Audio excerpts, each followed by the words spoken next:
What it is, you guys? It is your old boy Pilk, and you want to give yourself a little introduction?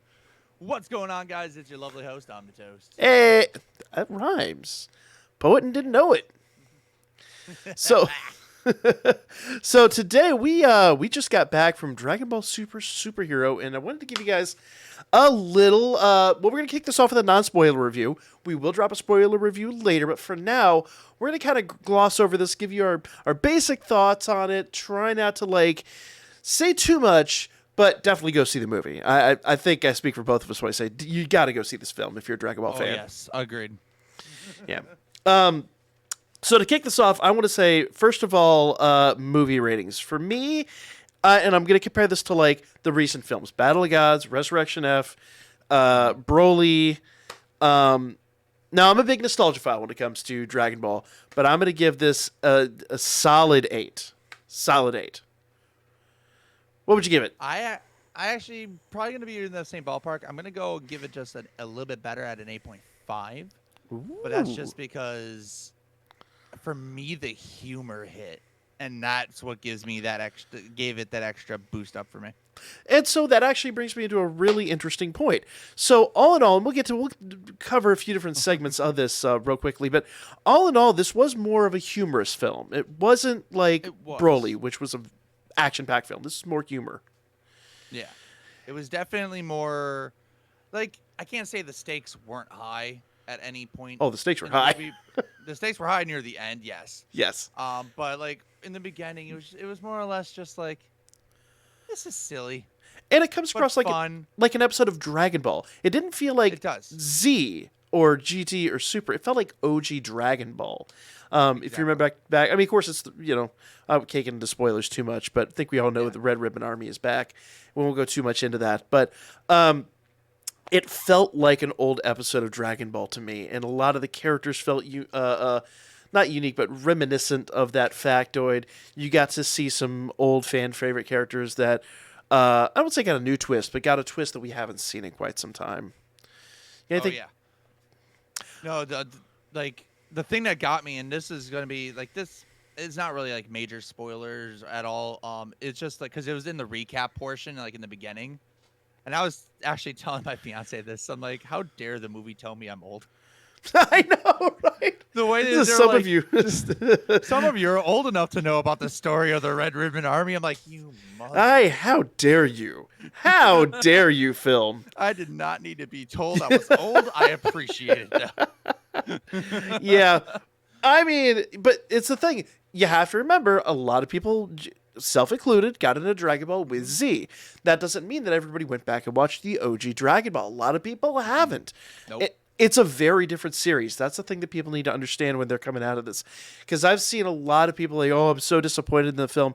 The reality is, you're not watching Dragon Ball Z. You're not watching Dragon Ball Super. You're watching, I won't say more... I would almost say a weird spiritual successor to Dragon Ball. Exactly what I was going to say. I was going to say a mature version of Dragon Ball, but that's not even a not mature as in a derogatory sense, but as in it's the same characters, but with that feel. And I personally love that.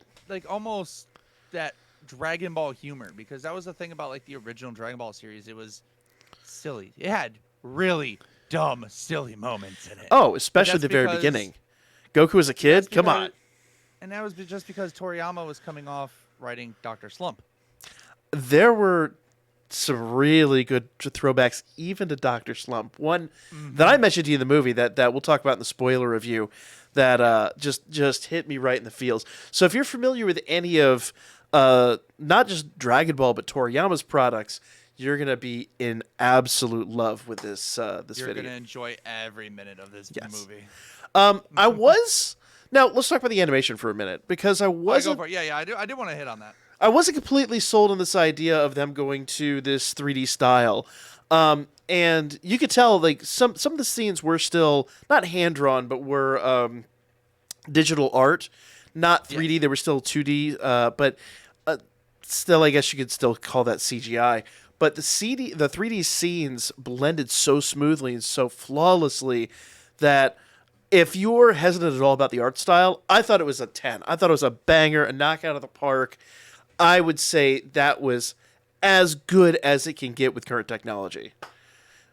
I actually agree with you on that. My one small issue Okay. about the animation, it still was stunning. Like every scene, the way they did it, just the way it flowed was really nice. Mm-hmm. But in some of the fights, specifically even watching like one of the fights in the movie, I almost went this way. I was like, wait, caught myself. There's just certain points in the fight where it's just like it feels like it slowed down almost too slow, and maybe I'm a little bit more like locked up with the way Dragon Ball Super's been recently, where all the fights have to be super fast paced, insanity. But like some of the fights did have that weird feeling of like it feels almost like it just pseudo slowed. bullet time. Yeah. Without being. I kind of felt that a little bit. Slow. But for me, it felt stylized. Like a lot of these shots went, like you could see the focal point of the camera would change, and you get longer shots of characters and different angles that you. Frankly, I don't want to say it's impossible to do with hand-drawn animation by any stretch. I think nothing's impossible with hand-drawn animation, but it's harder to do because you've got to just to go into animation for a moment for the people that don't know. Basically, when you're hand-drawing stuff, like you have one person that does the key art. And so they'll go, okay, we need to get from this shot to this shot. And then you have other people that draw the in-between stuff. That's why sometimes you get, I don't know, Gaston with an eye over here, but, arm discombobulated like this. Sometimes or you get episode 1 and 2 of Super we don't talk about that. That's a whole other animal. We don't talk about that. The whole episode was made with tweens. But nevertheless, when you're working with CGI, you have the capability to change focal points and lenses like you do when you're filming an actual movie, because you literally have a camera in the software. And I thought that was something really unique that we don't get to see in other forms of Dragon Ball media. So I appreciated that so much. But I'm an animation fan, so. No, I loved the animation. I thought it was really well done. Just like you said, the way you can just move the camera around. They did some amazing, just like in the beginning of the movie, how they just showed the scenery as characters are talking and rotated the camera around them. Yep. It was very, very interesting and very well choreographed. And even the landscapes and things like that just looked 100% Dragon Ball. You felt right at home. Honestly, for me, it was took me back to playing Dragon Ball Kakarot, where you could fly around the landscapes and stuff like that. It was just like that to me, but obviously more polished. So animation-wise, I'm going to give it a full-on 10. But that's me. What would you, if you were going to give because that's a big talking point with this film. What would you give the animation? So me personally, like I said, when I first originally saw the trailer, when it first came out, it definitely, there's most trailers, it looked and felt unpolished. So I was just I was really worried at first, but sitting down, watching the movie in a theater, watching it play out in front of me, definitely, I fell in love with it as it grew. But the thing that also got me, and it's the reason why I'm still going to give it a 10, is also the way in between the CGI and all that stuff, we get those cool little stills, or even it flashes back to 2D animation. Yeah. Flashbacks. It was so, especially, the flashbacks that were all done in that style. I don't want to go too much into it, but this flashback style, that sepia tone, that was beautiful. Yeah. So beautiful. A lot of the art of the flashbacks looked like it was done in almost somewhat of the art style from Broly, if you look at it. It kind of felt that way. I think most of those were actually done in 2D, if I'm not mistaken. Or if they weren't, they were done in such a way that they felt 2D. And they felt not quite hand-drawn, but they emulated the style extremely well. Because nothing's hand-drawn anymore, let's be real. No. Now, the one thing I want to touch on, for the people that watched this, that downloaded it when it first came out, and they've seen it or whatever, number one, the theater experience. Now, the theater we went to the same theater we saw Broly in, because we saw Broly years ago when that came out. And that theater was absolutely packed with fans. And there were those, money shot moments of Gogeta, and Broly would go into his Super Saiyan for the first time, and people lost their minds. Vegeta, all that stuff, yeah. People lost their mind. Yeah, because it was the first time we saw God Vegeta, in fact. People lost their minds in the theater. So there's one thing that I always harp on a lot here, and that's the theater experience that you're going to get once. These don't get re-released into theaters like Marvel movies and stuff like that. So this is your one chance to go see it in a theater. I know the marketing hasn't been great. I know people are on the fence. But for me, I'm going to say you got to go check this out. Get a group of friends together, and 100%, even if you've seen it already, you've not seen it until you've seen it in theaters with a bunch of fans. Yeah, like the entire movie, like during so many scenes, I looked over at Pilk and we were both just grinning and laughing.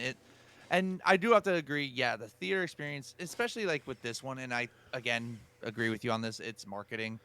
The Broly movie just got all the marketing in the world, and like you couldn't not know about that movie. And I mean, we knew about this movie, but I really do feel like it wasn't the same.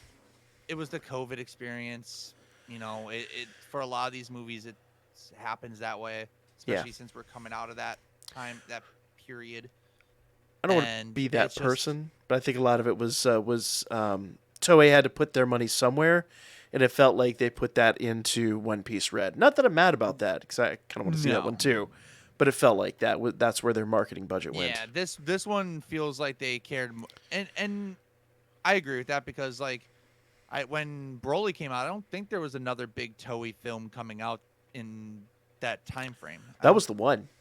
One Piece, I think, was between movies at that point.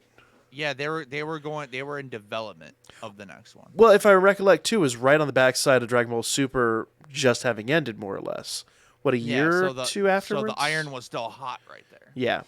Whereas One Piece has been running, and I talked about this the other day on Twitter, One Piece has been running for now 20 years, and Dragon Ball ran for half that amount of time during its original air, and then took 20 years off before it came back. So I hate to say it, I'm a huge Dragon Ball fan. I love Dragon Ball, but I also enjoy One Piece, and I got to be fair here. You just can't compete with that market, especially not in Japan. No. But that's why I want to say this. I'm going to get this out there, because if you've not seen this in theaters, I'm going to say 100% you got to go. 100% gotta go. Highly recommend it. Like he said, we were sitting next to each other. It was me, him, and his fiance. By the way, congratulations on the Thank you. Yeah, tying that here, coming really soon. What, 2 weeks? Yeah, 2 weeks from this recording. Yes. Awesome. Congratulations. I'm not sure when you're dropping this, so I'll be dropping this right as soon as we finish, pretty much.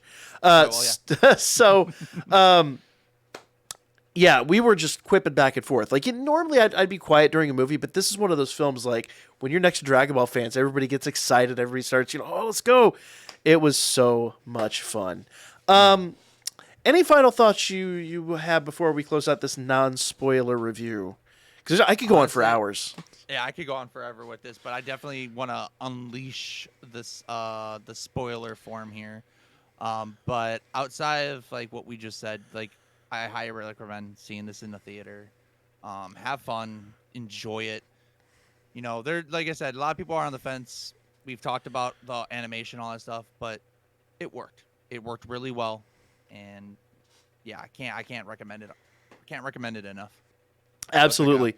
Now, one final question: if you were going to put this between the other three aforementioned films, Battle of Gods, Resurrection F, and Broly, where would you rate it in that stack? So the 1, 2, and 3. I have a weird love for Broly, so Broly's still number 1 for me.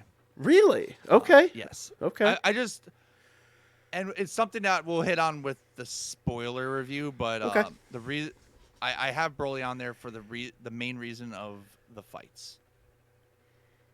We talked about it a little bit at the end of the movie. We'll hit on it in the spoiler review, but not better than Broly, but better than Resurrection F and Battle of Gods. It's definitely second on my list right now. Better than Battle of Gods. Interesting. Mm-hmm. Now, it's been a while. Battle of Gods is a close 3. I'll say that much. Okay. It's a close 3. So I'll say this. I think we both can agree Resurrection F is dead last in this regard. For me, I think Battle of Gods was my number 1 in this list.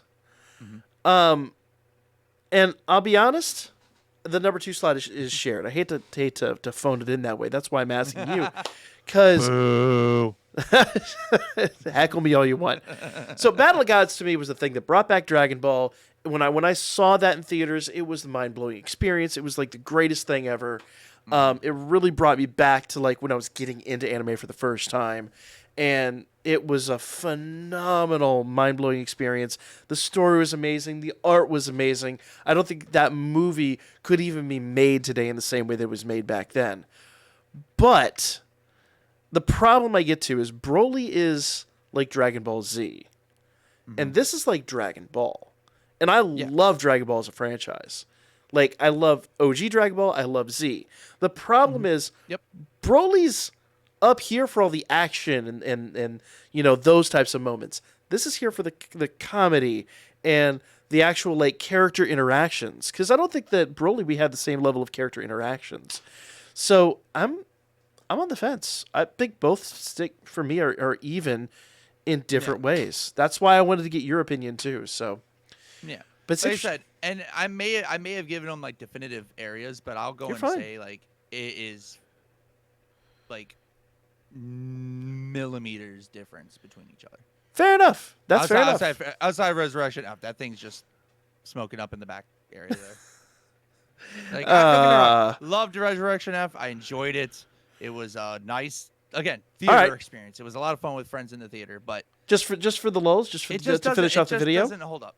Just to finish off the video, Resurrection F or Bio Broly? Resurrection F. I still can't bring myself to enjoy so I will be able to Broly. release this video. Excellent. All right, as long as your opinion is valid, that was the litmus test. He would have just deleted this video. We never would have seen the light of day. Pretty much. All right, I'm going to wrap it up here. We both got stuff to do, and we're going to go talk spoilers. So if you guys want to see that, if you have seen the film, make sure you check that out. It should be dropping here in the next 24 hours.